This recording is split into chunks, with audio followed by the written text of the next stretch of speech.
Well, greetings everybody. How you doing today on this fine what is this Friday morning, Friday afternoon for some of you? My name is Jonathan Vueko. I'll be running the John Campea Show for you guys today because he's in Las Vegas. He's in a poker tournament as we speak. But look, you're not just stuck with me. We've also got No, one Robert Meyer Burnett from the Robservatory. all the way from the Observatory. I'm beaming at you faster than light, Jonathan. I'm Awesome. breaking the laws of physics and You of the are. universe. This is kind of an incredible thing that we do nowadays. Not us personally, but the technology that allows us to do this thing. Because not long Yeah, ago, this was like unheard of. But it's true. yeah, go Yeah, ahead. I just want to say, when I was a young imagination connoisseur watching movies, I thought one of the most incredible things was the video phone in Kubrick's 2001. Oh, When Dr. Floyd's talking to his daughter and he's like, "Well, what do you want?" She's like, "I want a Bush baby." They're spinning around yeah. and now we just take it for granted. My phone's a supercomputer. Oh, and do you remember for years, we're on a little tangent here. Remember for years when like video conferencing did come out, it was attached to a landline and it was like one frame every 10 seconds. And we're like, oh, it's never going to get there. And now look at us And now now. here we are. Hey guys, before we get into our stories, one thing I want to plug because we don't hey, turn that music off. We don't go to it often. But sometimes you guys can't just tune into us on YouTube, whether live or after, and you got to give us a listen. You can do that either Spotify. It's a great place. You can actually watch us and listen to us on Spotify, Apple Podcast, or wherever you get your podcasts. Go ahead and give us a listen. And whenever you can, when you're driving at the gym, whatever, going for a jog, and you want to hear us talking in your ears. I don't know why you'd want to when you're going for a jog. You want to hear this voice? No way. But hey, when John's on, you do, and you can check those out. But anyway, Rob, we're gonna get into our first story here. Uh-oh. You know, we see how Toy Story 5 is doing, just dominating at the box office. It's heading for another huge weekend, and we'll get into that later. But a lot of times, people in this circle, even outside of the circle, will say, this is just a money grab. This is just like a." And when they say it's just like when they say that, what they mean is this is a cynical ploy at a sequel with subpar writing, subpar animation, and they're just trying to grab money. That's not what Pixar does, though, No. at all. They wait for a good story and they put it out. And if that means there's been five stories, there's been five stories that they put out. And sometimes it's only one story, like this. We have just recently discovered that executives over at Pixar have been for a while now pushing Brad Bird for a Ratatouille sequel. And simply put, he says, we told that story. Hopes, this is from Variety. It says hopes for a Ratatouille sequel are being shot down by director Brad Bird, who said in an interview with Collider that he has no interest in continuing the story of the rodent chef Remy. Sorry there for the actors who thought they might get into a sequel here. Not going to happen, apparently. Pixar often franchises its beloved movies, from Finding Nemo and The Incredibles, which is coming out, a third one coming out. Of course, Toy Story, which is in theaters. He said, no, I don't. Bird said when asked if he's got interest in bringing Ratatouille 2 to life, although Pixar executives have tried to push for that. They made little feints toward that. He says, to see how I would react, they'll crack a joke. I think this is hilarious. It's so passive aggressive. They'll crack a joke, but the joke will be a little too bit serious, like, would you? And I'm like, no, we told that story. How passive aggressive is that? You're an executive. Why don't you just you don't have to mandate it, but why don't you just straight up say, hey, what are the chances we do it? It's so passive aggressive. But anyway, back to the story. Anytime you do something that ends up connecting with people, they automatically think, how about another? Which is true. People have mentioned it about The Iron Giant, which is hilarious to me because the film didn't succeed at all in its initial release, which is true. And then goes on to say, obviously, Patton Oswalt would love a sequel, of course. Obviously, I'd love if there was a Ratatouille sequel. If he gets an idea, that's the one I want to do. But, Rob, what do you think about this? Because obviously, they have a chance here at Pixar to just crank out sequel after sequel. And, not every movie at Pixar has become a sequel. So, Well, I think, especially in the case of Brad Bird, I mean, Incredibles was his as well, and Mm-hmm. there was a long time between Incredibles 1 and 2, and I think that maybe the Cars franchise was the I'd have to go back and look, was the Cars was Disney though, but right? wasn't Cars is Pixar. Oh, it is? Okay. Yeah, and Cars was, I think, the fastest that Pixar made, sequels. Mm-hmm. But look, I think when you're dealing with that's another thing with the people at Pixar is whether it's Andrew Stanton or whether it's Brad Bird, these are true auteurs. Right. And even though that they definitely work with gigantic groups of people, these are I mean, in terms of animation talents, Mm-hmm. these are giants. And you know, I don't even think in terms of animation. And my friend Kevin Rubio has the soul of an animator. And when I work with him doing promos for Kids WB, I saw that he had a different process in terms of coming up with really quick comedy and making really funny promos. Like we would do Batman, Superman promos and things that he would come up with that were just so quick-witted and interesting. And I don't even think that fast. So when you're dealing with people that work at the level of something like Miyazaki or Brad Bird or Andrew Stanton, these are people that are truly interested in the art of animation. And obviously Pixar is a huge business too. Sure. But the reason Pixar does the business it does is because they have never forgotten that where they come from is artistically based. And I think with Brad Bird says, I don't want to make Ratatouille 2. Like, why? Why do it? Now, I think if Brad Bird had the bugaboo put in him and he thought about it, I bet in his mind, he might be able to come up with a story that is worthy of making into a movie. Sure, but I do feel like the creators over there, especially Pixar and Disney to an extent, a large extent, the story is what leads. And it's not like, you know, these movies are coming out every 2 years.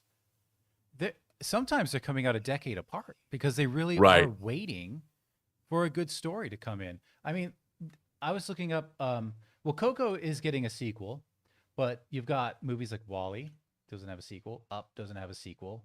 Soul, which I loved, doesn't have a sequel. Turning Red, I feel like has the greatest opportunity for a sequel. Of those like Luca, Soul, and Turning Red, those pandemic movies that just went straight to streaming. Elemental, there's, you know, Brave, Onward didn't get a sequel. I'll tell you one that I would love to see a sequel to, which I just think you could. Nothing is easy, but just seems more straightforward, is A Bug's Life. I'm shocked we Dude, haven't gotten A Bug's Life too. I am too. It's because that's one of my favorite Is Pixar it? movies. Yeah. I love A Bug's Life. So, for all we know, they are developing it. These guys take years, half a decade to a decade to develop something. So, look, the execs over there, they're ready for a Ratatouille too. The director says no. What do you guys think? Do you think we'll get a Ratatouille 2 eventually, or do you think they'll move on to something like A Bug's Life? We've got Coco 2. We've got, as someone had brought up earlier, we've got Incredibles 3 coming. So we have sequels coming. But I push back on this whole thing of the cynicism of, it's just a cash grab, because Pixar takes their time with their stories. And that's why even though we have 5 installments of Toy Story, it started in 1995. It's been a minute between each movie. So let us know what you guys think, and we'll move on. So, Rob, have you been keeping up with House of the Dragon? Bro. Did you watch Yeah. that premiere? Dude, it was unbelievable. right. Unbelievable. A lot of people agree with you, but apparently a few less people have seen it than had started with season 2, because House of the Dragon brings in an impressive 21.5 million viewers. But it just in 3 days, but down slightly, I think about 8%, it said in Variety. From season 2, it says a combination of Nielsen measurements of viewers on HBO's cable channel and Warner Brothers Discovery own data regarding streams on HBO Max. That total represents a slight decrease of 8% from the 3-day viewership achieved by season 2 premiere in 2024. The second season, it managed to cross 23.4, so just under 2 million. Now, it does note that season 2 is going up against a little something called the World Cup. So, okay, fair is fair. that could be taking a ding of like 1.9, 1.8 million viewers from that 3-day premiere. But let's face it, I mean, I don't think that season 2 ended quite as strong with viewers, and I think that led into a weaker viewership of season 3. What do you think? Well, I think, yeah. I mean, look, I think first of all, a lot of people might not have known it was on, Yeah. and it's odd. Like people have to catch up. Mm-hmm. There's so many things to watch during the week, and it's a new season. And once people get into it, I just remembered because I'd read so many articles about the Battle of the Gullet, I really wanted to see what that was all about. But I think that it's never a sprint with movies or shows that are streaming because you can catch up with them whenever you want. Mm-hmm. So I understand that people who are going to dive in are going to dive in, but I think the television landscape, look, there's always more stuff to watch. Like I hadn't caught up with Widow's Bay or Willow. Oh, I haven't started it yet either. It's great. Wow. I've watched the first 2 episodes. It's great. But I hadn't caught up with that. And, I'm watching it. I'm all in. And of course, the 6th episode of For All Mankind, the companion series Star City, dropped at midnight last night. And it's a hell of an episode and it ends with a bang. And I think that yeah, but I mean, look, I think House of the Dragon's gonna be just fine. I do too. I also think it had the strength of A Night of the Seven Kingdoms behind it too. That actually garnered a lot of new Game of Thrones like entries. But you mentioned, you have to catch up sometimes. It does mention that season 2 tripled compared to the week before it in viewership. So people were really jumping on for season 1 and season 2 getting caught up before this. But it's just we took a ding here on season 3. But like you said, I think, what was it, Daredevil that just never reached the top 10? I don't think that's going to be the case with House of the Dragon season 3. I think it's going to kind of steamroll and pick up viewership as it goes, especially after all this World Cup stuff passes us by. Right. But I think we're in for a season. What do you guys think? Have you been watching House of the Dragon season 3? Do you, like Rob mentioned, do you need to go back and catch up with season 2? Maybe all the way back to season 1? Where are you with this? Have you seen Night of the Seven Kingdoms? If you haven't, it's only like, I don't even know how many episodes it is. Such a good show too. It's such a good show. It's hard to say there's a feel-good show in the Game of Thrones world, but there really is. It's Night of the Seven Kingdoms, so check that out too. Anyway, we'll move on from this, Rob. We're going to move on to, actually, 1 second. Let me check my show notes. Actually, we're not going to go on to the Emmys just yet, Rob, because we're going to play a little game of Versus. Oh, no. Earlier today, I went on to I made a post asking you guys to put up some scenarios of some Versus. A few of you sent in your contenders, and Rob and I are going to decide which we think are the best of the 2 options here. So first up here, we're going to go with, where is it? Here we go. First up here, from Dominic Suma, Star Wars Disney Plus shows versus MCU Disney Plus shows. Which one has produced better quality? We'll start with you, Rob, on that. That is rough. Yeah, go ahead. That's rough for me because I think about, like, I did like the first 2 seasons of Mandalorian quite a bit. Mm-hmm.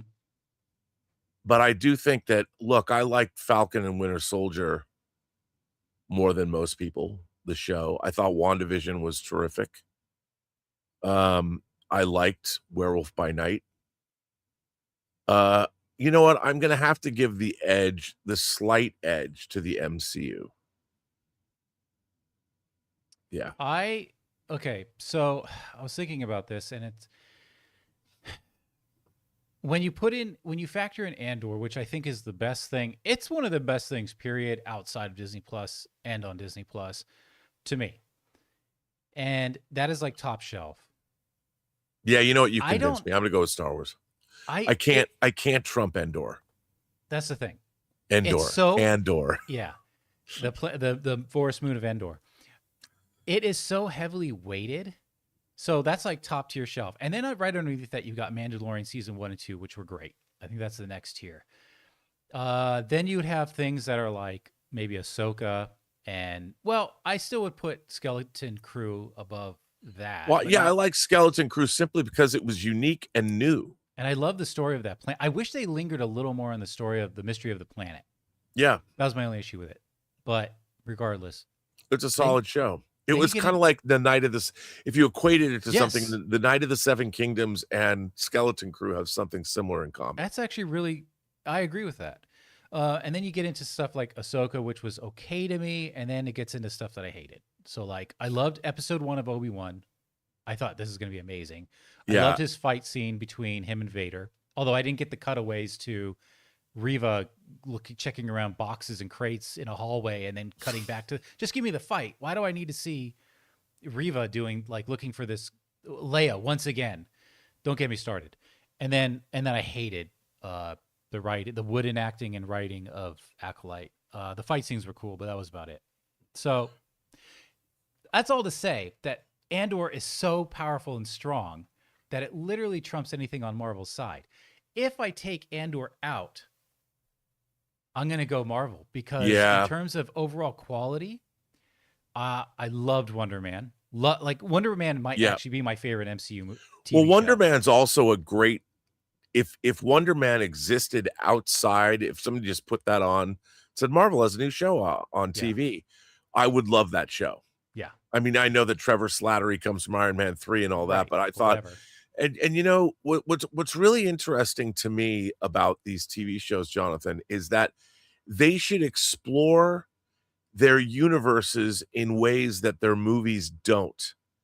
And Wonder Man did just that. No one's Yeah. going to make that as a feature film, an MCU feature film, but the fact that it could only exist as a series is what they should be looking for. Like, I could see them.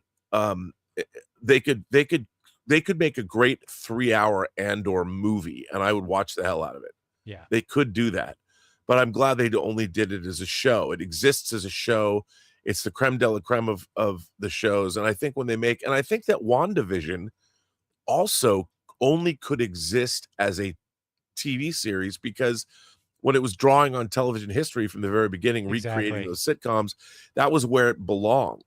And I think that was the interesting thing, because when I always thought that they were going to do shows, they would make shows that, because they're in a different medium, that medium would define how or what shows they were going to tell.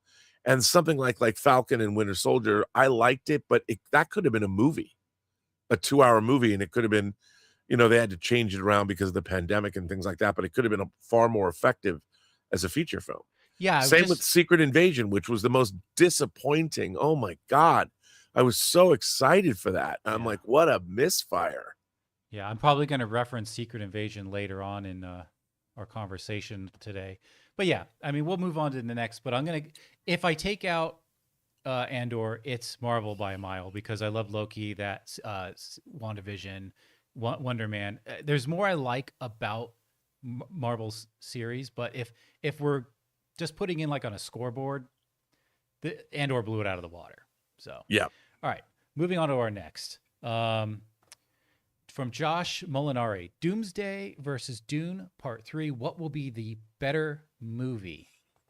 It's a bit tricky, right? When you say better, because I feel like Doomsday is going to keep my attention and hold it, and it's going to be the more entertaining movie. It's probably going to be the movie I go back and watch multiple times, whether it's in the theater or streaming.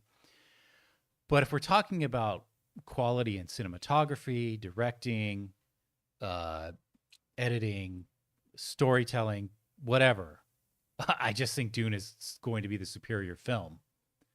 So those are the qualifiers. What do you say, Rob? Yeah, I mean, so we're just arguing about Dune and Doomsday. Yeah. And which one's going to be better? Yeah, and I don't. They're first of all, yeah, they're both genre films, but I think they're totally different. They're totally different. They're doing totally different things. Yeah. And I think that like Dune is based on one of the most epic science fiction works of the 20th century, obviously, one of the most beloved.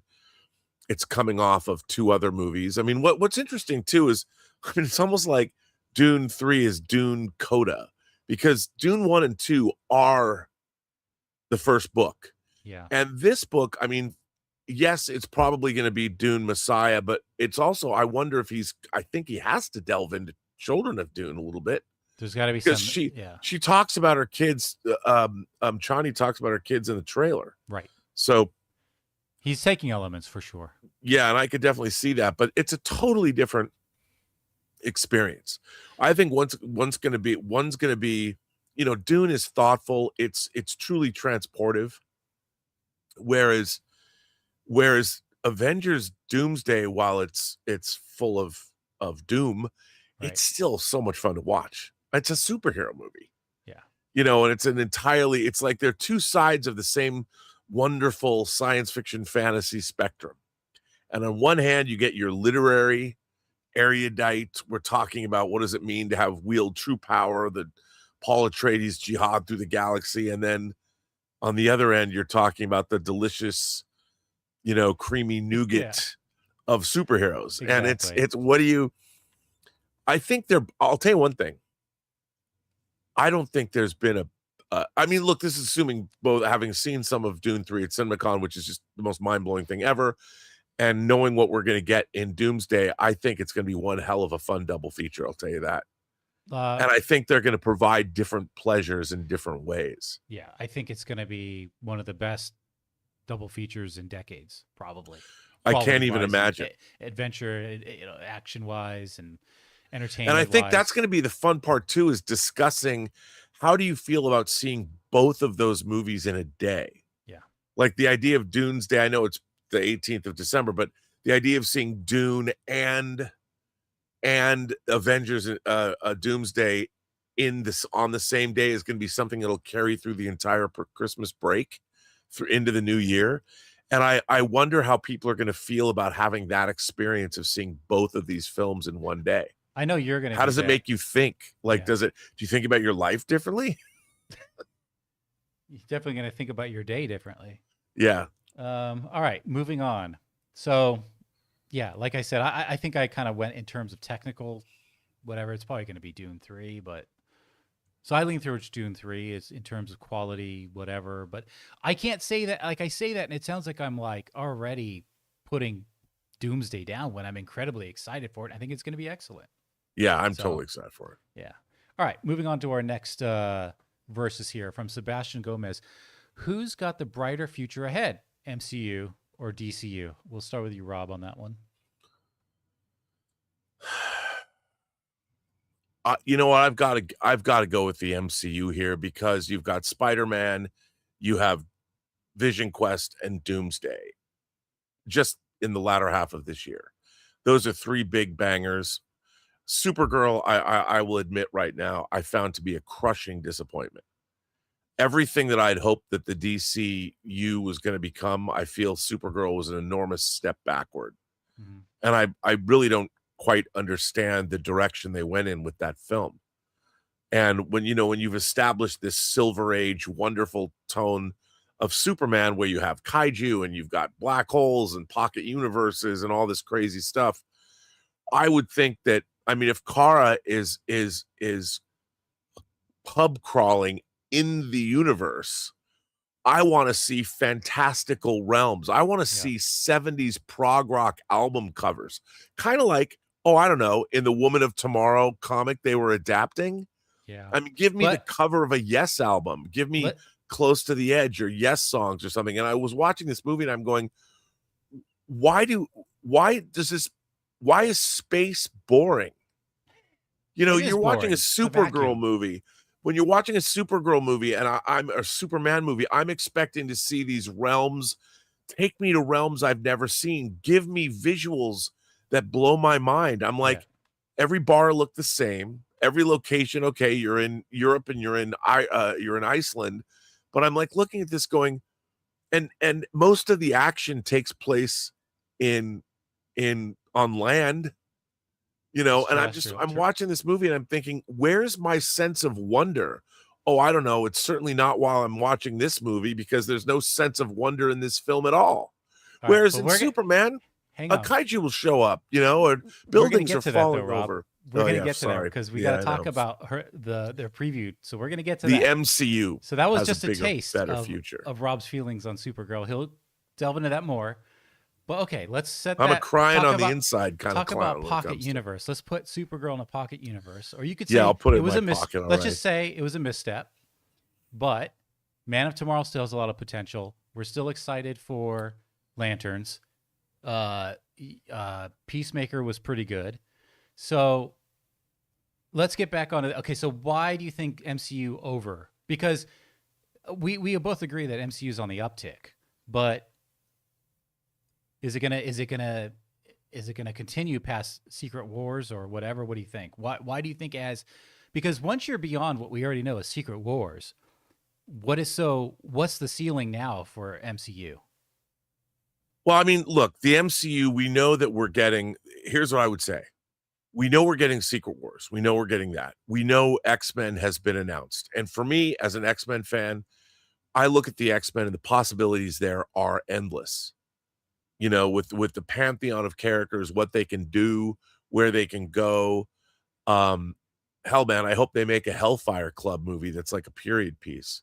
Mm-hmm. I would love to see that, where they delve into the history of the Hellfire Club. And they could do that not for $150 million. There's a million different things that they can do with the X-Men. So I find that really exciting because I never thought that the Fox X-Men films live up to their potential. Mm-hmm. You know, you look at those X-Men movies and I think there's 3 that are really noteworthy, and it's X2, Days of Future Past, and Logan. And you know, there's some other ones I like, of course, but I do think if the MCU gives the X-Men the same treatment they've given the Avengers and build them up that way, the next 10 years I'll be happy watching X-Men movies. But the problem with the DC universe is they once again have to return to characters, Wonder Woman, Batman, you know, these foundational characters yet again. And I find myself much more gravitating much more, especially after Supergirl, to the MCU, because I'm deliriously excited for Doomsday and what's going to come after. The DCU, I'm like, you know, I don't want to walk into a movie going, I hope it's good. If you look at this in terms of potential, you know, it just putting on like, you know, I'm a baseball fan, right? So you might have an athlete you could look at him and you say, oh, this player, he's great offensively, great defensively, he's awesome, but that's basically his stats every year. And you got a rookie who's new to the major leagues, and he has the potential of being one of the greatest, but right now he's faltering, and he's making incremental improvements.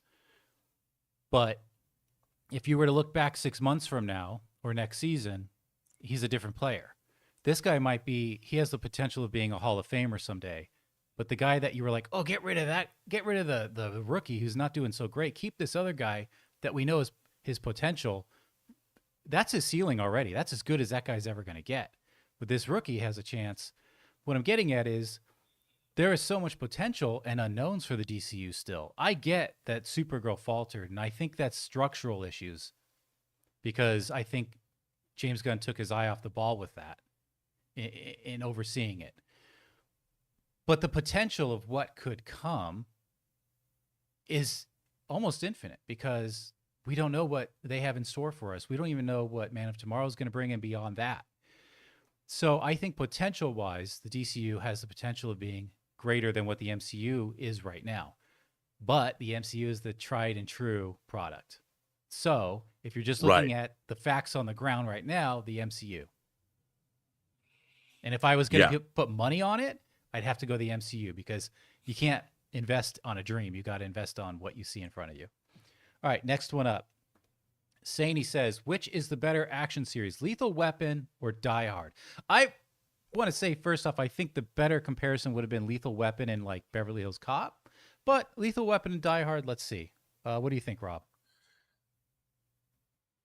Pound for pound, I think Lethal Weapon is as much a character study as it is an action franchise. You know, it's much more character driven, whereas Die Hard is based around the action. Not that there isn't a great character in John McClane. Look, Die Hard 1 and Die Hard 3, Die Hard with a Vengeance, the two McTiernan films, are terrific movies. Die Hard 2 is over the top, but it's still a lot of fun. And I like Live Free or Die Hard. So I think that's a solid afternoon of action cinema. So I'm going to go with Die Hard. I will say this, A Good Day to Die Hard is garbage. Yeah. Hans, come on. Garbage. I will say that Lethal Weapon never really had a more memorable villain than Hans Gruber did for Die Hard. I mean, you could go Lethal Weapon 3. That was that Jet Li, or who's the martial artist actor that was in Lethal Weapon? Jet Li. Jet Li. And he was like Vader. Like when he came on scene in each of those, you know, in that, you're like, oh no, this is gonna be crazy. And he went out in a crazy way too. But I have to go Die Hard, man. Die Hard 2 was still so much fun. I remember when I had seen Die Hard 1 year, like many years ago, and then I never watched any of the sequels. And then I decided, like, I don't know, 15 years ago, to like, I'm gonna watch all the other like at least through 3, because I got the collection at Costco back when they sold DVDs. So this dates me, early 2000s. So then I watched part 2. I'm like, this was really solid. I just figured this would be a stupid sequel. And then 3, come on, with Samuel L. Jackson, it's great. So I'm going Die Hard on that. I think that was our easiest one. Yeah. Okay, I think this is our last one in the game. Matt says hello. Shaun the Sheep from Wallace and Gromit, or the Demon Sheep from Alien Earth. I've never been a huge fan of Wallace and Gromit. What? Sorry about that. I'll give it another try. But although Alien Earth started off strong, I think it got silly once it got to the part where that, I don't know how much we want to give away, but whatever. When that kid made that stupid decision of literally backing into a room, and then who taught you how to enter a room? He like backs into it with a dangerous species holding a tray, and then tries to flip around really quick. It's like, you deserve to die just for entering a room like that. But I'll tell you what, that goat, I was cheering for that goat when he kicked the wall and closed that door. What do you think? I'm going with the goat. That was one of the best parts of that series. I'm going with the goat too, but I love Wallace and Gromit. Mm-hmm. All right. I mean, Wallace and Gromit to me is about the penguin anyway. All right, guys. So that concludes our game of Versus. Keep an eye out. We play Versus. We play Overreaction. We play a game called What's More Likely. So look out for these. We put it in our chat and make a post, and you guys get to give us the scenarios all the time, and we deliberate over them. So thank you all for those questions. We're going to take a little break here, though, before we move on to our next topics, which, Rob, we want to go over. The Hollywood Reporter just released their best and final predictions for the 2026 Emmy nominations, and also Supergirl. It had a premiere. It was 7.8 million domestic, 13 worldwide. It's not bad, but I don't know that it bodes well for its opening weekend. We'll get into that and more, and Rob will give his thoughts on his review, because he hadn't seen it yesterday when John gave his review. But we're going to hear from our sponsor at Hims first. Guys, we want to take a second and thank a sponsor of today's video, Hims. You know, one of the hardest things about trying to lose weight is just figuring out what actually works. Because we've seen them all. There are a million trends, diets, and gimmicks out there, and honestly, it can get overwhelming. And that's why weight loss by Hims really stands out. Hims now offers access to an affordable range of FDA-approved GLP-1 medications, including the Wegovy pill at its lowest price ever, and the Wegovy pen. With Wegovy at Hims, lose up to 20% or more of your body weight when combined with diet and exercise. It helps you regulate your appetite and eat less, so success is within reach. Plus, Wegovy is the first ever and only GLP-1 available in a pill for weight loss, so there are no needles needed. And the process is extremely convenient. Everything happens online. You connect with a licensed provider who determines if treatment is right for you, and if prescribed, your medication gets delivered right to your door. No insurance necessary. Ready to reach your goals? Visit hims.com/Campea to get a personalized, affordable plan that gets you. That's HIMS.com/Campea hims.com/Campea. hims.com/Campea. Based on advertised cash price for 30-day supply of medication only. Membership required, fee not included, and billed separately. Weight loss by Hims is not available in all 50 states. Wegovy is the registered trademark of Novo Nordisk AS. To get started and learn more, including important safety information, Wegovy clinical study information, and restrictions, visit hims.com. All right. Thank you to our sponsors at Hims. Over the break, so you guys were saying my volume was kind of low, so I boosted a little bit within OBS, and I boosted it on my mixer here. So hopefully that's not much of an issue. I apologize for that. I've been looking on my the audio bar here, and it seems to be in good measurement. So I don't know. We'll see. All right, we're gonna move on to our next topic. Like I said, the Wall Street Journal, the Hollywood Reporter, has given us their final predictions for the 2026 Emmy nominations. So we're going to go through what they think will be the nominees coming up. Now, the voting has already stopped, and we're going to find out in 2 weeks if these nominations predictions come true. And then I believe the show is in September, so a couple of months from now. But I thought we'd go through some of these nomination predictions here, Rob.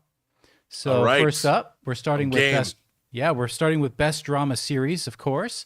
And what do we see there? The Pit pictured. Number one, they've got The Pit, Pluribus, The Diplomat, which I haven't seen, Paradise season 2, Stranger Things, its final season, Slow Horses. Look, this if you guys haven't seen Slow Horses, it's great. I feel like it is always a bridesmaid, never a bride. It's going to get nominated. I agree with this. It's not going to win.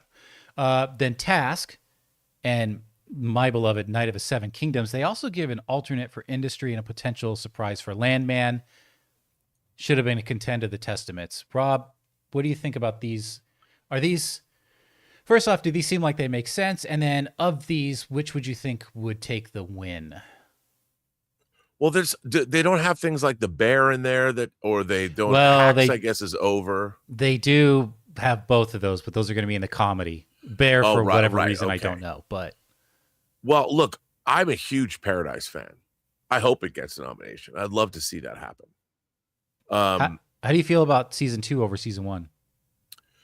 You know what? I thought they changed it up. I mean, a lot of people didn't like it as much. I liked it just as much because it was dealing with totally different issues. I mean, I think that what's great about Paradise, they designed it to be a 3-act structure overall. Yeah. And they knew what their 3 acts were.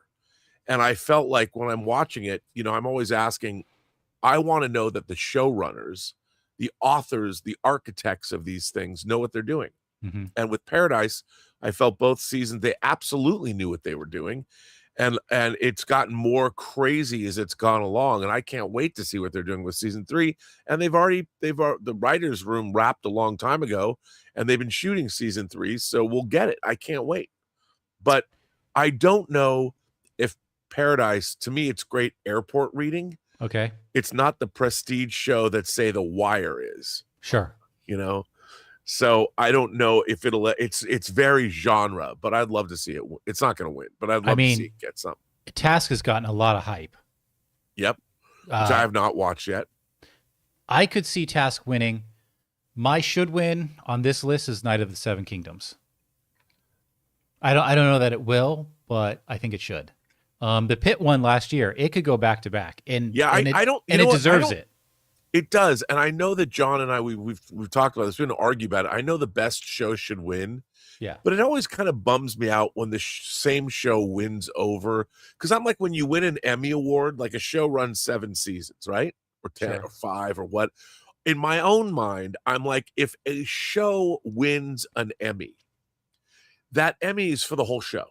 And by they look at it differently. They look at it by the season, but I know they look at it, but I'm like, in my own mind, I'm like, oh, it's the Emmy Emmy award winning, blah blah blah. It's not the West Wing or whatever. I mean, you could maybe it won 6 times, the 6-time Emmy winner, but that comes with cast, so multiple Emmys could be for direction, for writing, whatever. But when the show wins an Emmy for best series, that should be it. And then should be taken out of qualification, because I think that more shows, I mean, that's just me. And John would say, dude, the best show should win. And he's right. Yeah, I get it. Little... On one end, you're talking about representation of other productions, but then if something is just so blatantly the best and you're ignoring it, right? Well, I don't know about that. All right, let's move on. You mentioned Hacks, and you mentioned which is great, The Bear. So we're getting into best comedy series. So here we go. Hacks, Shrinking, Abbott Elementary, Only Murders in the Building, Widow's Bay, which you have seen or you're going to see? I've only watched the first 2 episodes, but I am loving it. Okay. Margot's Got Money Troubles, The Bear, which is not a comedy. Has funny moments for sure, but not a comedy. Nobody Wants This. Alternate would be The Comeback. Jury Duty Presents. I don't know about that surprise. I think the original the first season of Jury Duty was better than Company Retreat. Not that it's bad, but I think the first one was better. And should have been a contender. I'm kind of surprised The Lowdown isn't in this list. I actually think it will be in this list. What do you think? In the actual nominees, I mean. Maybe. I love The Lowdown. Yeah. I thought it was great. I mean, that's a tough list. That's really hard. Widow's Bay, for me, the jury's still out. Hacks already won. Yeah, that Hacks is sort of like the thing with the pit. Yeah. And The Bear, the Hacks. The Shrinking win? Has Shrinking won? I don't know. You know what? If the last season, I would go with Shrinking. Yeah, I kind of feel like it is, and I actually think the should and would is going to be Shrinking on this list, but I just don't know about Widow's Bay. It's got a lot of hype right now, but I don't know that it's going to pull a win for best comedy. It's a little, just because the horror elements and everything, I don't know that that happens. But I think we're in agreement with Shrinking. If we move down now to best limited or anthology series, Love Story was like in the news everywhere earlier this year. So I definitely understand why it's going to be projected in the nominees, and it will be there. Then you've got Beef, The Beast in Me, All Her Fault, DTF St. Louis, which I think has a potential to win. Half Man, Lord of the Flies, and Death by Lightning, which I'm not familiar with. I'm familiar with Lord of the Flies. I haven't seen this iteration, and I haven't seen Death by Lightning. What do you think about this list? This is for anthology, like limited series. Only Murders Left in the Building? They were nominated for comedy. Right. So limited and anthology series was Love Story, Beef, The Beast in Me, All Her Fault, and DTF St. Louis. I'd go with DTF because I liked it so much. But and then again, new, right? The Fresh? second season of Beef was good too. I think should is DTF. I think would is going to be Beef. Takes it. Yeah. That's just kind of my quick assessment on that. Best movie. So these are obviously TV movies. I didn't realize Remarkably Bright Creatures was based on a novel, and I just added that to my wish list on Barnes and Noble because I want to check that out. But Remarkably Bright Creatures, Deep Cover, Swiped, Miss You, Love You. I don't think that Ghost War is going to be nominated. I think they're wrong about this. I think Mike and Nick and Alice are probably a better alternate as they have here for Jack Ryan Ghost War. People we meet on vacation, and I don't know what pizza movie is. But have you seen any of these? Not really. No? I mean, Remarkably Bright Creatures probably could be in the win. I just don't just don't see Jack Ryan even being nominated on this list. Only to stop here at variety series, I wonder if The Late Show with Stephen Colbert it's more like a screw you, vote for it, and he wins it. Yeah. Yeah. I could see a rallying movement for that. Not that Stephen Colbert isn't great, but I also feel like they're like, this is a screw you to the man. You know what I mean? Yeah. I could see that actually winning. We'll move down to our best actors categories down here, and then we'll move on from this. On best documentary, I kind of feel like Sean Combs' The Reckoning. Yes, will be a nominee and probably will win, is my prediction on that one. Yeah, I would imagine too. Where are we? We have these. They have so many categories. Best unstructured reality program. Come on. This is why I don't watch the Emmys. Can I just say best animated program? I just want to bring this up because look at the list. If you told me this was 15 years ago, I would have been like, okay. Bob's Burgers, The Simpsons, South Park, Rick and Morty, Other than the long and short, you got an alternate for King of the Hill and Family Guys. Not much is changing in animation, apparently. Right. I just wanted to bring that up. And I know we're going to get... I don't know why they have all this before they get to the actor. This is infuriating. Best actor in a drama. Noah Wyle for The Pit. Mark Ruffalo for Task. Gary Oldman in Slow Horses, who's always fantastic. I would love for him to win it. Sterling K. Brown in Paradise. And then Billy Bob Thornton in Landman. What are your thoughts on those guys? Dude, Billy Bob... I love watching... One of my favorite things is watching Billy Bob Thornton Landman clips. I love the show, but I think I've seen the entire series, the first year of Landman in clip form. Love it. Love it. So you think that, do you think he has a chance? I want him to win because I love it so much. All right. Yeah. I could see Mark Ruffalo pulling a win on this one though. And then we'll go to Best Actress in a Drama Series. You've got Rhea Seehorn in Pluribus, then Kerry Russell in The Diplomat, Zendaya in Euphoria. This could be her year for that. She may have won before, I don't know, but Kathy Bates in Matlock. I know John is a huge fan of Matlock. So good in that. And then so good. Yeah, Michelle Pfeiffer in The Madison. Alternate would be Carrie Coon in The Gilded Age. Should have been a contender. Ella Purnell in Fallout. Yeah, I agree. Hopefully Fallout does get some... I don't see a lot of Fallout love this year. And I thought season 2 was really solid. Yeah, I did too. Well, what do you think about this? The lead for Pluribus, Diplomat, Euphoria, Matlock, or The Madison?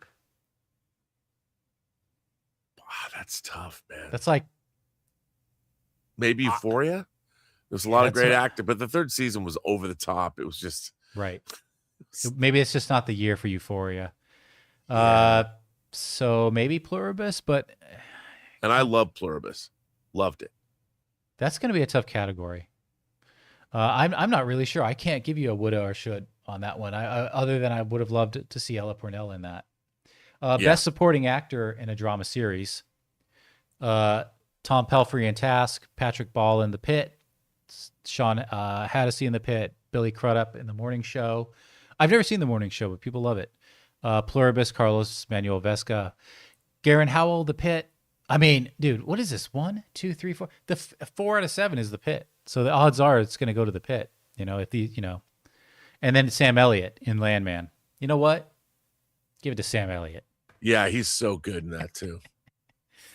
Best Supporting Actress is, again, no surprise here. We got The Pit, 4 out of 7 again. And then Julianne Nicholson for Paradise. And then Allison Janney in The Diplomat. It's hard to go against Allison Janney, but the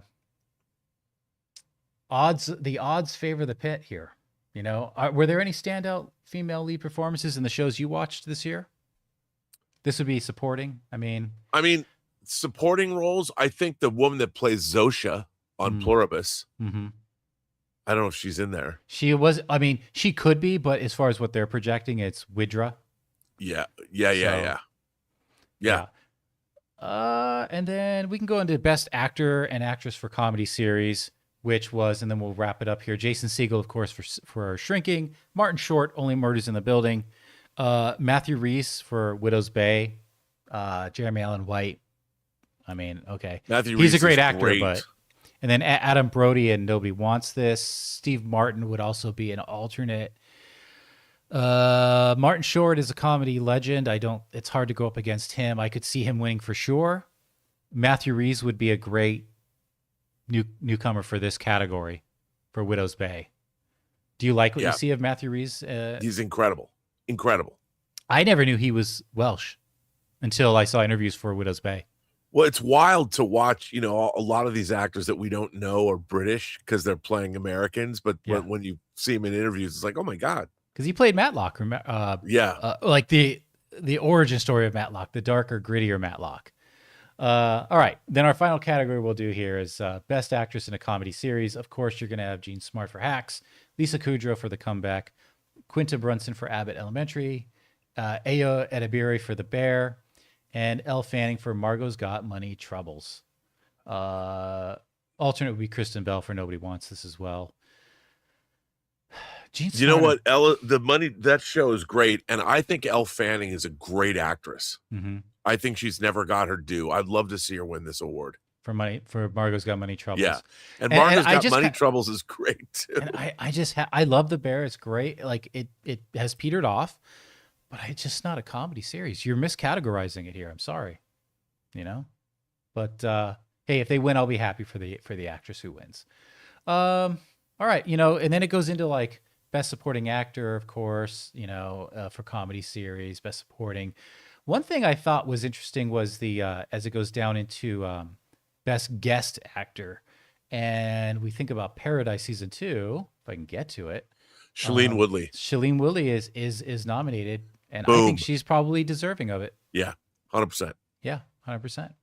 So look, those were just Hollywood Reporter's predictions for nominees. We won't know for about a little under 2 weeks who the actual nominees are, but I think it's safe to say these are pretty spot on. What do you guys think? Are there any standouts for you guys in shows this season in terms of shows, whether it be comedy, drama, actors, actresses supporting? What say you? Let us know in the comments below. And we're going to move on from this. We're going to go to our final topic here. Let me clear this ad first so it doesn't pop up. We're going to talk a little Supergirl, Rob. I know you already kind of touched on it, but Supergirl is opening this weekend, and in the preview numbers have come in. This is from Variety Box Office. Supergirl, this is domestic. Supergirl takes off with a 7.8 million in previews. You know, it's not stunning, but when you put it up against other movies in the same category, it hasn't done bad. Deadline puts it a little better here. It says it's beaten Marvel's at 6.6 million and Black Adam at 7.6. It just edged out Black Adam. And then, but The Flash actually outpaced it at 9.7 million. And that's, of course, it brought in 13 million worldwide. But let me get back to the Variety. Supergirl's projected to make between 47 million and 50 this weekend. But it'll be no match for the last weekend's, obviously, the second weekend of Toy Story, which we had at 80 million, and now it's looking more like 90 million. Supergirl has this $170 million price tag. Reviews have been rough for the superhero movie, so it will need to hit with audience to justify its hefty budget. It's also a test of James Gunn's stewardship of the DC universe. The Guardians of the Galaxy director is hired by Warner's in 2022 to help the studio stabilize the superhero movies. My thoughts on that are, I think he's doing fine. He didn't direct this movie. He's busy directing a different movie. The problem is that he is the CEO of this company, and I think he took his eyes off the ball in overseeing this. So I hope that also doesn't translate to Clayface or Lanterns, but we'll see. Back to the article real quick. It says, we know who stars in it. Also opening this weekend is going up against Jackass, but that's only going to make about 10 to 12 million this weekend. Interesting milestone here I wanted to bring out, though, Rob. Disney is the first this year to hit the $3 billion ticket sales. So they're ahead of the pack on that. Head of the pack. I want to hear your thoughts a little more. Just, I know you've given us some thoughts on what you saw with Supergirl, but let's expand on that a little more. Well, look, do you feel, let me ask you this. Do you feel like it was a reactionary movie? Like something had gone wrong, they panicked and they reacted, and that's why maybe you could tell like they moved the Krypton stuff to the center, which then forced you to have the tragedy with Krypto in the beginning when it should have been further into the movie. Do you think this was just like a reactionary, like in post, and it had more potential? Or what do you think the issues were? I just think the conception of it was not, you know, the idea of the DC universe as James Gunn saw it. First of all, he talked about how they weren't going to move forward without a script. This is like a first-time feature writer. And I'm watching this movie in terms of structure. The first 20 minutes, literally, there's no story happening. You know, she's going from bar to bar, and you're getting the same scene basically played over and over and over again. And it was the structure of it was, you know, you think about Rogue One, and in Rogue One, Jyn Erso watches her father get taken away from her, and she goes into hiding. So, but it's a parental issue. Like, I would have opened this movie with the death of the parents of our young girl. Mm. because she becomes the focal point of Supergirl becoming selfless, becoming, and it's an inciting incident. It's a horrible incident, but it's an inciting incident that draws you into the story. And it felt like when I was watching the movie last night, and I saw it in IMAX, and it starts with Crypto in her ship. Like, where did that ship come from? Supergirl has a spaceship. That in itself is interesting, but that spaceship felt like Peter Quill's it felt like the Milano from Guardians of the Galaxy. Uh-huh. Why, if it's part of Kryptonian super science that she presumably, like, she comes to Earth, but now she's got a spaceship, and Supergirl whenever she leaves Earth, she hot rods around on her little, I mean, these are important things. Like, I asked myself, where did she get that spaceship? Did she build it? Did she buy it? Did Superman get it for her?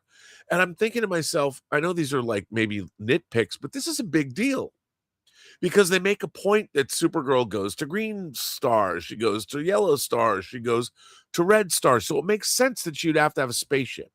But if you have a Kryptonian that's tooling around the universe in her hot rod, there's got to be more. You've got to know more about it than that. This is world building. And I feel one of the things that this movie did not do, like Superman gave you all this stuff about world building. It told you that there's pocket universes. It told you that there are kaiju. It told you that Lex Luthor is being able to do all these things. You have Mr. Terrific. You have the Justice Gang. You're seeing all of this stuff and it's showing you the universe. I thought that what Supergirl would do was take us cosmic and lead us in. If the Green Lantern Corps exists and there's Oa out there somewhere, well, that's going to be safe for the Lantern show to show us.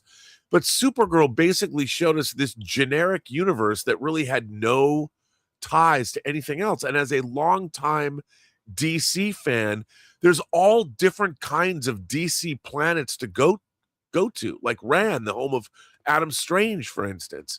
Right. Why do these bars all look the same? Why are there singers in these bars singing Earth songs? Why are they doing that? Like, it was really strange to me. And I'm like, this movie is lacking imagination. It's just not very interesting. It wasn't visually interesting. I was not engaged by the story. Like, the idea that these parents get like creme of the 1,000 Yellow Hills or whatever. Like, why is he such a dick? Why does he look that way? That was not the graphic novel that they're adapting. Mm-hmm. And the graphic novel that they're adapting, I'm sorry, is 1,000% more visually interesting than what we got. And there was, you think it was a budgetary thing? Like, I honestly don't know. I really don't know. I looked at this movie and I thought, this movie should have put a smile on my face the whole time. I should have had it. We were kind of expecting that. We were. I did not smile once. Yeah. I was annoyed by the structure of the film. It didn't get started right away. Mm-hmm. It took a long time to get where it was going, and it felt very slight. I felt like I was watching the same things over and over again. It didn't take me anywhere. Yeah. I wanted a Supergirl movie that's out in space, that goes to multiple planets that all look the same. Take me on a journey, Supergirl, because you're on a journey. You're on a journey to make yourself feel better, or it's your birthday. You're bummed out. You're feeling melancholy about not having people. I mean, the journey is out there. She's going to Kara Zor-El needs to find herself, right? In Which this we can see from the amazing trailers. Cosmic science fiction setting. I'm excited for that. I want that. That's not what I got. Yeah. Well, I mean, if we look at currently, it was 77. It bumped back down. When we look, I just saw the faces of people walking out of that theater, Jonathan, and nobody was elated. Yeah. You're going to a Superman movie. Yeah. And that's not, that doesn't a bode well Supergirl for the movie, but it was a Supergirl movie. It just wasn't super. And the problem is that's the last thing audiences remember from your world, your franchise. Now that means it might, even if Man of Tomorrow, which I am looking forward to. Sure. And again, I'm going to state, I'm really looking forward to Lanterns and Clayface. Yeah. And Man of Tomorrow. And some people are like, well, I didn't like Superman, and this proves that James Gunn has to go. Well, okay, I'm sorry, but if you and your circle of friends didn't like it, 90% it's rated certified hot, over 25,000 plus, which is way more than 25,000. 90%, and 83% of critics like Superman. I think we both can attest to the fact that we enjoyed it. That was his doing. I'm looking forward to Man of Tomorrow, and like you said, Clayface is a different direction. I hope that, you know, that's a lot more of a stable film than what you guys have said Supergirl is. And then Lanterns looks awesome. So I think the state of the union for DCU is actually pretty strong. I think the people who already want this to fail are like, see, look at Supergirl. It's not getting good. So this whole thing needs to be washed away. No, it doesn't at all.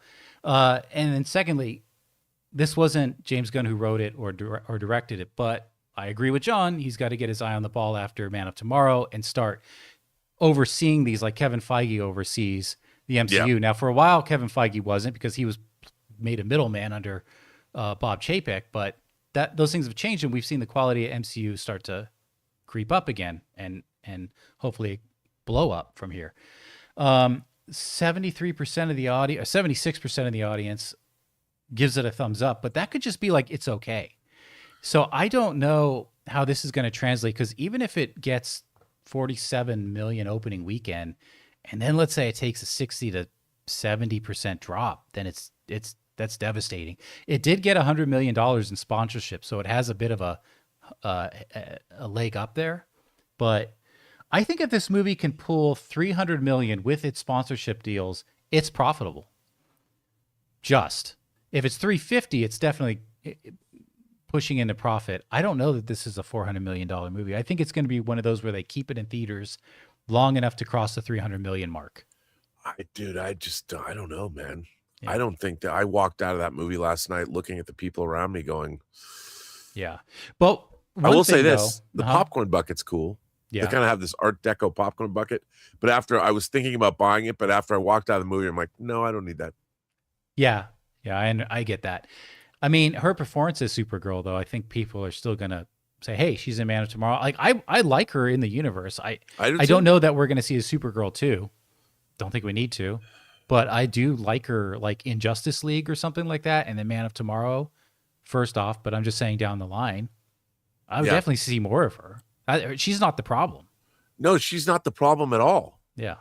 I liked her in the role very much, actually. I just felt that it was a Superman movie or a Supergirl movie or a DC Universe movie that didn't take me into any place I want to be. I want to live it, even though Doomsday is coming. I want to live in the Marvel Universe. I want to live on the Fantastic Four's Earth, even though it's not going to exist for very much longer. I want to live there. I don't want to live. The movie Supergirl did not present me a place that I wanted to even visit. There wasn't one neat alien environment in that movie. Apparently, all these planets only have a bar. Well, where's the cities, man? Even from the trailer, when she's waiting for that bus stop, it's like, well, that looks like it's just northern LA County by like Santa Clarita. Well, and that was another like up by Magic Mountain. If she's a spacefaring chick that's always traveling around the highways and byways of the universe, and she's got her own spaceship, when she got on that bus, it might have been fun if she, like I said before on I said this, I think at CinemaCon, she should know some of those aliens. You know, like, hey, Fred, or hey, John, or, you know, whatever. She's got a relationship with some of those people. And she can be like, what happened to that thing with the thing? So they're not just like something NPCs. They're just there. Yeah. And these alien designs, it was so like, I was really disappointed in the lack of imagination. I found it strange that all the decisions that the film made about the environments and where they were going. So what do you think final thoughts on, this weekend? And I'd say total box office. I wouldn't be surprised if this movie makes less than $300 million, and that it's not, it's going to become a problem. They're going to have to look at that and go, what are we doing here? And then I also have to, a lot of people question the script, and rightly so. But I will say, because I said I was going to reference this earlier in the show when you brought up Secret Invasion, a script can look really good and read really good. Yeah, Once it gets through production and post-production, it can be Secret Invasion. Is it fair to say 100% of this is on the writer, or could some of it have been No, lost? I think it's a combination. I mean, I think the script was probably a lot better. Yeah. And it just, sometimes you make movies, you have a good script and they kind of just lay there. They're kind of inert and you have to figure out, I mean, 3 different composers. I think they probably restructured the movie. Because the obvious, I mean, I would have gone into a more linear fashion. You know, you set up the fact you see what happens to her planet first, so you know why she's feeling the way she is. It's like they put it in an hour into the movie or something, 45 minutes of the movie, to make everybody wake up from their stupor. Yeah. Yeah. I mean, I hate to be harsh on the movie because I've been a big proponent of James Gunn and what he's doing. Yeah. And I looked at this film and I'm like, what are you doing, James? How does this help you?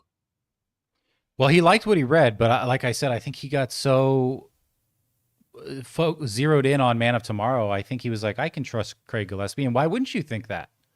Well, I think, though, that, look, it's the MCU, at least in the first 3 stages, you had their big creative visual development team. And they were creating beautiful artwork for these potential upcoming films and detailing potential action scenes.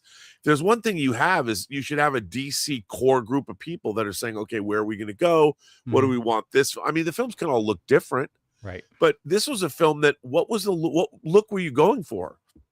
Why are you know, people are saying it looks like Mad Max. Why should outer space look like Mad Max? I mean, you know, if you're talking about Space Hunter Adventures in the Forbidden Zone and Michael Ironside's The Overdog. Spice Pirates or Ice Pirates. Yeah, Ice Pirates or something. But I mean, it's a DC Supergirl movie that's based on a very colorful, very artistically interesting comic. Yeah. Give me that. Well, I think part of it was like I'm just Debbie Downer. No, well, they showed us where Kara was at the end of Superman, and I think they realized they had to bridge the gap to where we're going to see her in Man of Tomorrow. But would you rather have her stumbling in bars that are like in the Right. Australian outback, or would you rather have star in some amazing super metropolis on an alien world? She stumbles out of a big club where she got bottle service or something, and there's, I don't know, something cooler. Because than she's what we Supergirl. saw. It's not like she doesn't have means to, like, she could have money if she Yeah. needed it. But I kind of feel like the same way I did with Peacemaker season 2, which I liked until the end because it felt like they were, now we need to push these characters in this direction so that it fits for the narrative where we're going. And they did it all at the end. And that's why a lot of people, I think, say that her ending didn't feel earned. It just felt like we had to get her there, so that's what she's like for Man of Tomorrow. And first of all, she ends that movie, spoiler alert, she kills the villain. Yeah. Well, I mean, John said that yesterday. Yeah, straight up murders him. And I'm like, how, there's an uplifting a part of the Superman family for you. Right. I mean, he deserved to die, but he was such a one-note villain. I'm like, how do you even exist? Here's the thing. When I watch Hans Gruber in Die Hard, you know, he's talking about nice suit, John Phillips London. He's very well dressed. He's very well spoken. You know that he has probably a good life, that he's got money. He's rolling around Europe. He's banging hot chicks. He's drinking fine cognac, smoking great cigars. You realize that guy has a life. I look at the villains in Supergirl when they're not being villains and killing people and raping and pillaging. Like, what do they do for fun? I need to believe that outside the frame or outside the story of the movie that I'm watching, that these characters can exist in the real universe. Those brigands, whatever the hell they were, all they do is pillage. That's all they do. They don't do anything else. And how is no one able to stop them at this point? Because people, I don't believe because not everybody does that 24/7. And I look at these characters, I'm like, these are movie characters. They only exist in this movie. You couldn't put them in another movie. Hans Gruber, if he wasn't in Die Hard, you could put him in a romantic comedy where he falls in love with some countess in Sweden. You know, I would believe that guy would do, but these guys, right? They're not interchangeable. They don't have any other life than to serve the story that's being given to us in Superman. And I thought that story was lame. Mm. Why? I mean, they're trafficking girls. They literally want to steal women to procreate with them and make more men. They say this in the movie. It's kind It's of an odd, glossed over. yeah. And I'm like, that's what you guys do? Like, to me, if you want to become wealthy, it's you want to, like, give me Tony Montana. When he got wealthy on the yayo, he like bought himself a tiger, bought himself a huge mansion and a gigantic hot tub that he could hang out with Michelle Pfeiffer in. That's what I would do. I wouldn't want to be a brigand my whole life. Right. There's got to I'd be a want to means use to an end. Yeah, I mean, it just, you look at this and you're like, what are these generic people in this movie that staple their faces? Why did you do that? I think one thing that's going to benefit the DCU is that Clayface is a completely different genre, Yeah. and it goes in a completely different direction. Well, and so is Lantern. So I'm really hoping, and Lanterns too. I And want to think get this helps a it. cosmic flavor. You know, one of the things about the Ryan Reynolds Green Lantern movie that I did love, I mean, the tone of it was all over the place, but I love when you got to Oa with the Guardians of the Galaxy. I love the colors. I love meeting people like Kilowog, and I thought that they did a great job portraying the Green Lantern Corps. They just were all over the place, you know, in terms of its tone. But at least Oa was wondrous. You looked at it and like, I could see hanging out here. And that's what I expected from Supergirl, some kind of image of, you know, maybe be a place that I want to live. Yeah. Well, look, this is probably the first blunder for, and unfortunately fairly early for James Gunn's DCU, but it doesn't mean that's the rest of the DCU. It doesn't mean they can't learn from this and retool. And I think James Gunn is adaptive, and I think he's seeing the tea leaves here, and he knows what went wrong more than us, because he was, you know, and whether some of that is on his end or just the choices they had to lead this movie. Look, the MCU has had many mistakes like this, and it's survived. So unfortunately, because it's so early in the DCU, it takes up a bigger slice of the pie because there's not as many examples against it. But hopefully we just leave this in the past and it becomes one example or maybe two examples along the way. But anyway, guys, we're going to leave it there with our thoughts on Supergirl. Sorry, I hope I didn't bum anybody out. I really hope that I didn't harsh anyone's mellow. You are echoing a lot of critics and what they've been saying about this movie. I still am going to go see it. You got to see it. And I got to, so that's fine. But, and everyone's going to, look, 76% walked out with a thumbs up. So whatever. Look, I went and saw Triple Bill yesterday, Jonathan. I started with Supergirl. Then I went and saw The Death of Robin Hood, which blew me away. And then I went and saw Girls Who Like Girls, which is a wonderful indie film. So, look, I'm just going to bring this up. Ricky Bobby says, a big L on the second movie is tough to recover from. I agree with you on one portion of that. It sucks, like I just said, because your second movie, you only have two slices of a pie in terms of movies, if you're not even counting the TV end. It doesn't doom an entire franchise. It doesn't doom a studio, though. It just looks bad right now because you only have one of two that's bad. So as more movies come out, and especially the fact that they're different genres and different takes and almost seemingly auteur films, that's going to be left in the rearview mirror. So I agree it looks bad, but it's not dooming, is my opinion on that. But you might have a different opinion, and that's fine. But anyways, Rob, we're going to leave it there for today's show and on this topic. And say goodbye and good weekend to all of thee that have joined us. We're sorry John couldn't be here today, but hopefully we held down the ship for a few of you to spend some time with us and talk movies and TV and all that. But again, thanks for sticking with us. Rob, where can people find you when you're not here? You can find me on my own YouTube channel, The Burnett Work, where I'll be probably talking about this at night tonight.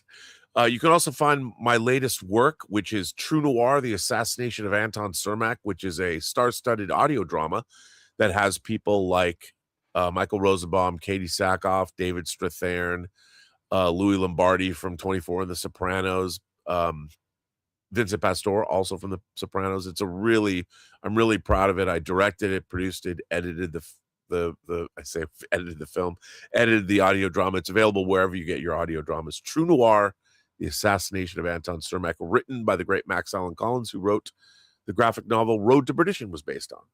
So check that out. Well, I'm not quite as interesting, guys. You can find me here. With all that down, we just want to say thanks again for stopping by, and we'll see you guys Monday. Have a good weekend. Stay safe. We'll see you then.